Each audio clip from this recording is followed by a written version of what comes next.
see what those results do to the table. As several teams, all the teams that have played tonight, have reached the halfway stage of this Premier League season, and Arsenal head into 2026 with a 5-point lead over Manchester City. City play on New Year's Day. Liverpool, without playing, stay in the top four because Chelsea and Manchester United could only pick up a... Guys, well played. Brilliant result. Breathtaking second half. Gabriel, personally for the two of you with your goals, but also for the team, how special a night was that? I think it was amazing,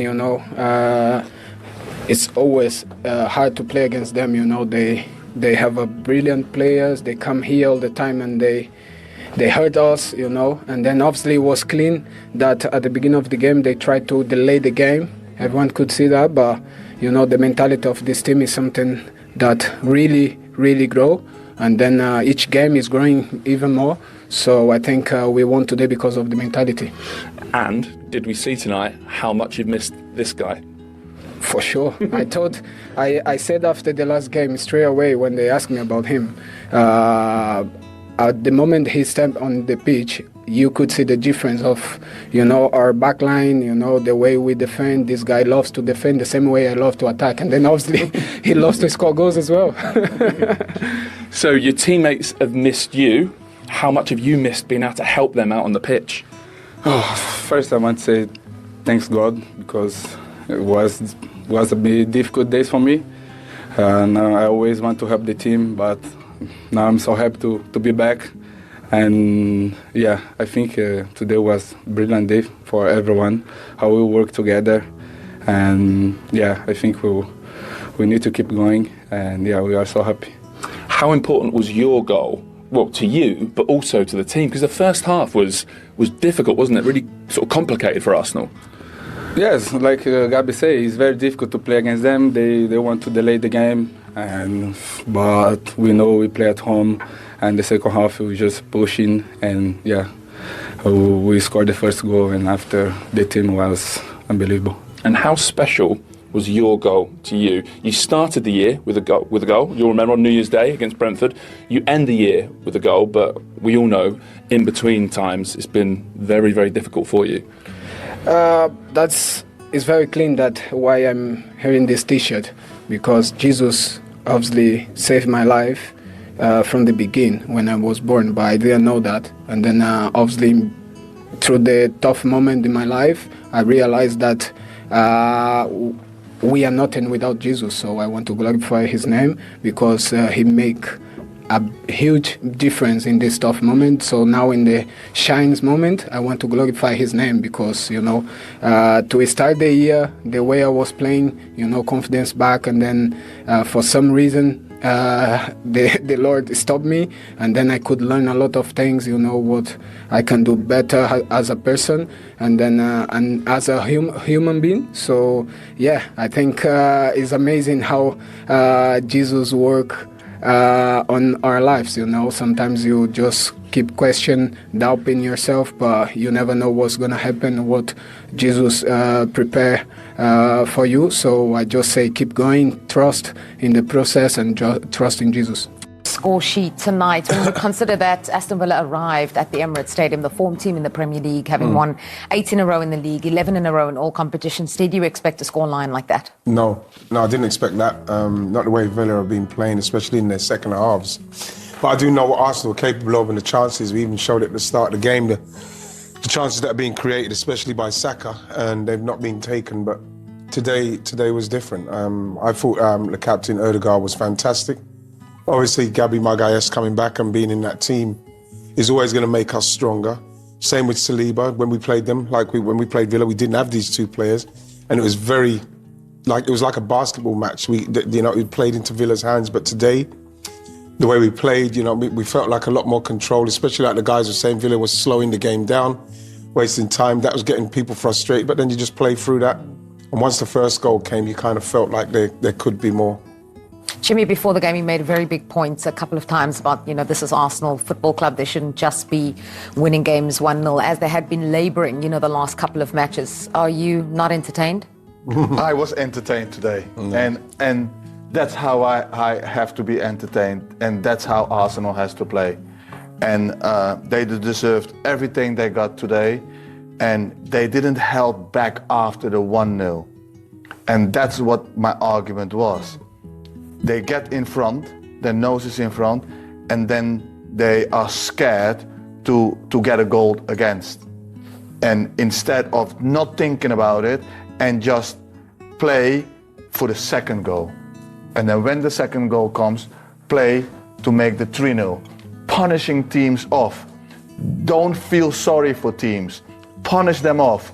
Go and get yourself another goal. Feel good, because next match you still have that feeling, but it starts at 0-0. And when you have got still that feeling of being in that right zone, you go different in matches. And today they did the opposite that they have been doing before, and that was really good to see. Yeah, and against the Villa side, as we mentioned, was the form team, and also I think for a lot of people, the fact that they had moved up to third, an opportunity tonight to move level on points with Arsenal with the victory on a ground where they have done well in the last couple of seasons. Just how big of a statement does this feel like from Arsenal for you? Well, it's a massive statement, and it's even more of a statement to Villa, to let Villa see the levels that you probably have to get to.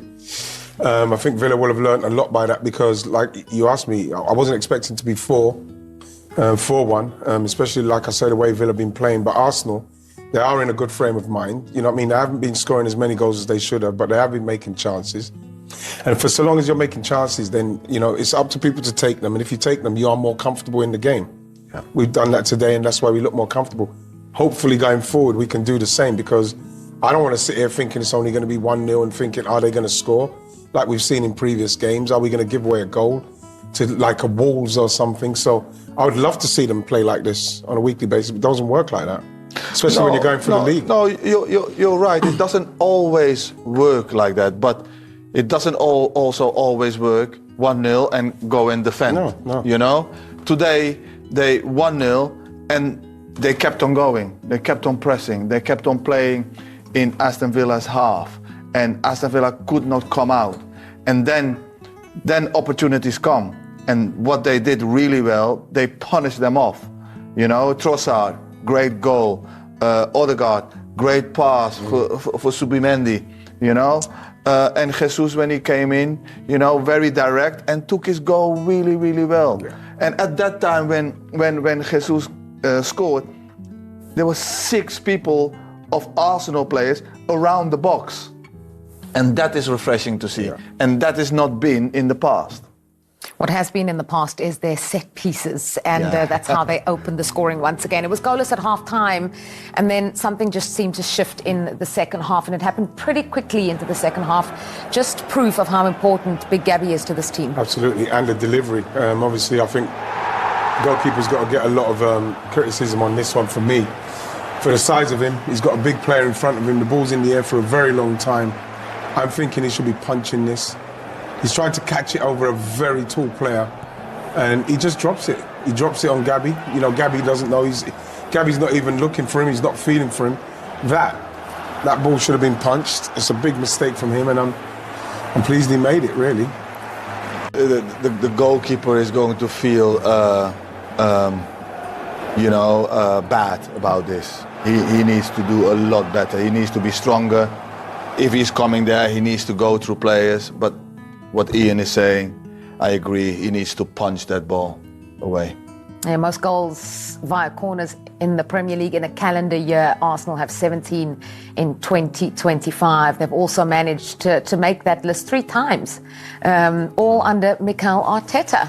So set pieces again. Set piece again, yeah. And you know, if that's what it's going to take to break the teams open, yeah, then we do it, because for some reason, people seem to forget that the accuracy and the quality of the ball that comes in is what enables you to be able to take advantage of these. And when you look in Declan Rice or Bukayo Saka, they put the ball exactly where it needs to be, and then you're able to capitalize. Yeah, Jimmy, you wanted to add? Yeah, that's the most important thing, you know, is the quality of the ball that comes in, and it comes with Arsenal. Majority of the time at the right spot, so it always brings the goalkeeper in trouble and with a decision to make. And they've been brilliant at it, Arsenal, brilliant. Yeah, just under 5 minutes later, that second goal then came. And as you already said, it was something special. The assist from Odegaard, just critical, the timing as well of it, and double the lead so soon after. Yeah, it was. And it's poor play from Villa. Yeah, you see, Sancho, you know, has to be stronger. Must be. And then from here, the run is fantastic, but the pass is beautiful. I think that Odegaard's been great all game with his closing down, but there, you know, he spotted it, saw it quickly. Great run from Martin Zubimendi there. And that pass there is top draw. Yeah, it's top draw. The pass makes the goal, you know, for Zubimendi. He opens his body up, Odegaard, to his left, and then just slides it in. Beautiful. And the weight of the ball is perfect. He doesn't have to take a touch. He just has to flick it a little bit to get over his that leg. Yeah.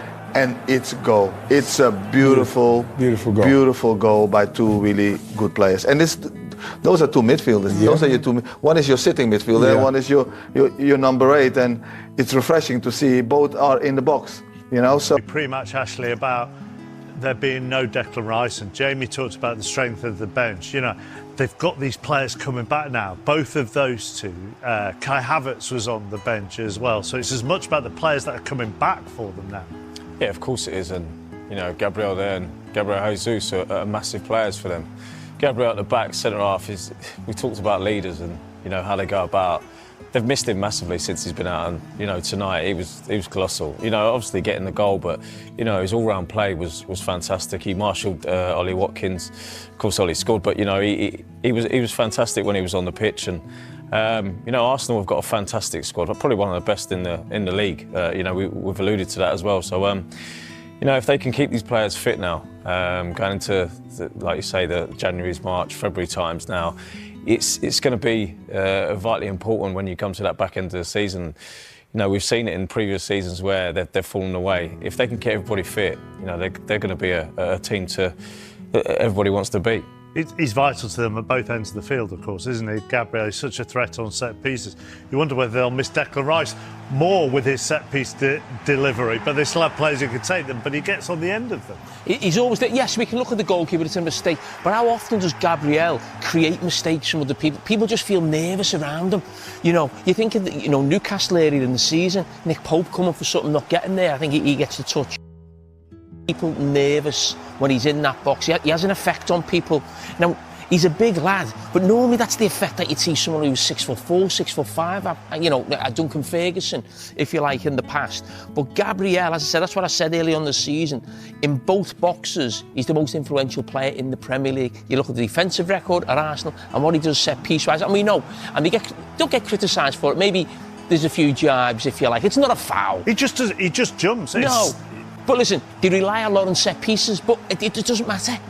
They score goals, they're amazing at it, and they've almost changed the Premier League and made everybody else look at set pieces because you go, look at Arsenal, look at the results they're getting, the points they're picking up on the back of set pieces.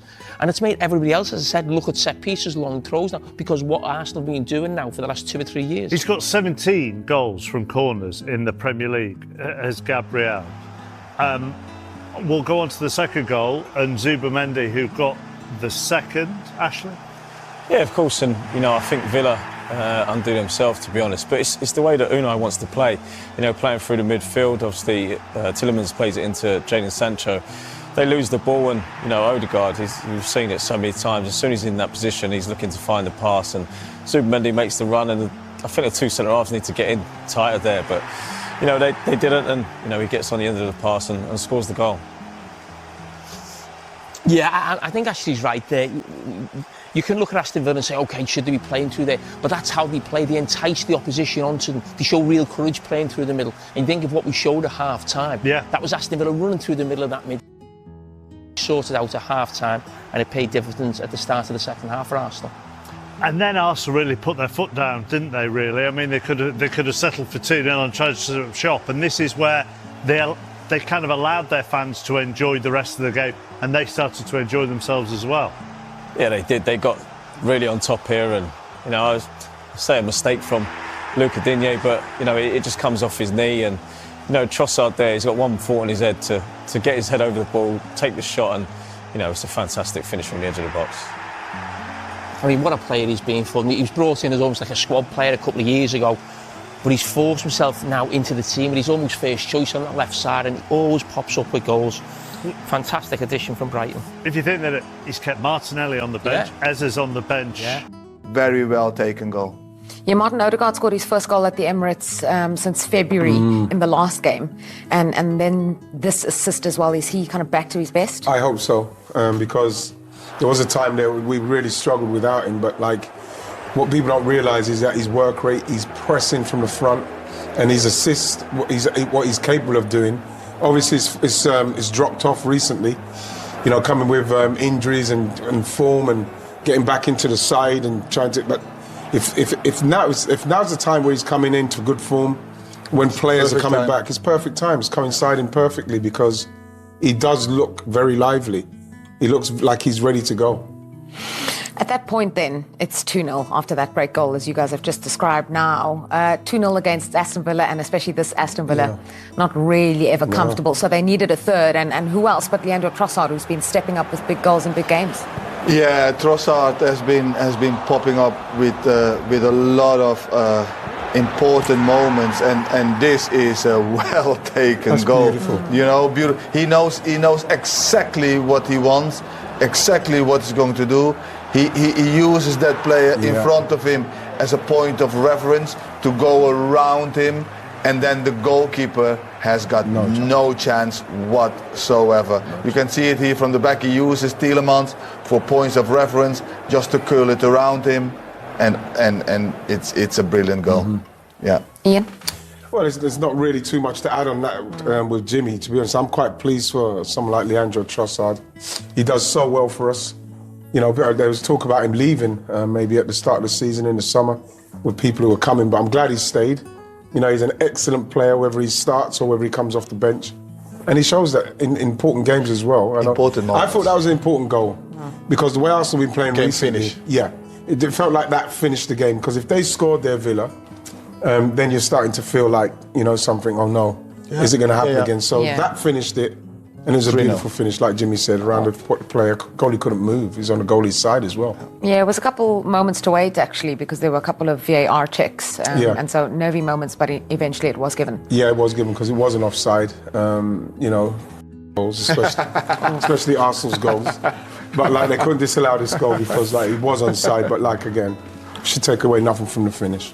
That was Trossard's 10th goal this calendar year. He's Arsenal's top goal scorer that's in the Premier League in 2025. So 10 goals for him. That made it 3-0. There was to come another goal shortly after that as well to just put a gloss on the scoreline. And this is the one that stands out simply because Gabriel Jesus has waited so long to score a Premier League goal. Have you ever had to wait like that, overcome injury? No, not really. Not really. I was lucky that I wasn't injured as much. But if you look, it's almost finished the game, you know. And what I like about this goal is it starts way at the back. They play out, and there's six Arsenal players against 4, in the box, and there's 5 minutes to go. That's good. That for me is with 3-0, and that for me says it all. I love they were up for it today. What I loved about it, and when we just saw it, the clip there is 3-0 at the time. And Villa, you could feel it. They're spent, but they were committing themselves to try and close out when they had no business trying to. I think they're just trying to show the manager that we're running around because both of those players should have been holding off of those players. Odegaard shouldn't have beat the first guy so easy, and then I think it's Garcia on the right. You know what I mean? They shouldn't have been beat. If you watch it, Bogard, where's he going? He's got no chance of stopping him. Same with Garcia, no chance. So they've gone by then. Villa have gone. They've given up. They're just playing on fumes now, and I'm just pleased, like Jimmy said, seeing so many Arsenal players getting forward to really punish teams, because what you want to send a message to people is if you come to our place and you are a little bit off, you're going to get hammered.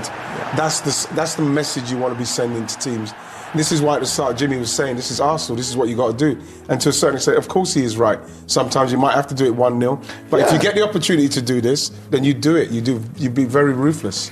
Trossard influential as well in that one, getting the assist, so a goal and an assist for him on the night. Gabriel Jesus scoring just 55 seconds after coming on, so with one of his first touches, and again his first goal in the Premier League for Arsenal since New Year's Day at Brett. So a long time to wait for the goal. It was very, very tight in the first 45 minutes. We had to wait a long time for a goal. It came in the second half. And these are the stats in comparison. You know, 7 shots for Arsenal, 3 for Aston Villa, just 1 on target. No shots on target for Aston Villa then in the first 45. Arsenal had 6 shots on target and scored from 4 of those. Aston Villa had 3 shots on target in the second half and scored from 1 of those. Birthday boy Ollie Watkins with the goal at the end. It shows, I guess, Jimmy, the dominance of Arsenal in the second half. Yeah, and look, with all due respect to Aston Villa, they have done exceptionally well in the first half as well, their previous matches. But when it comes to the nut of it, you know, this game, first half, yeah, quite level, but then the moment that Arsenal puts a notch on it, Villa couldn't handle Arsenal. And that's just the difference of the caliber of players that Arsenal has, and at the end, Arsenal was way too good for Aston Villa. Yeah.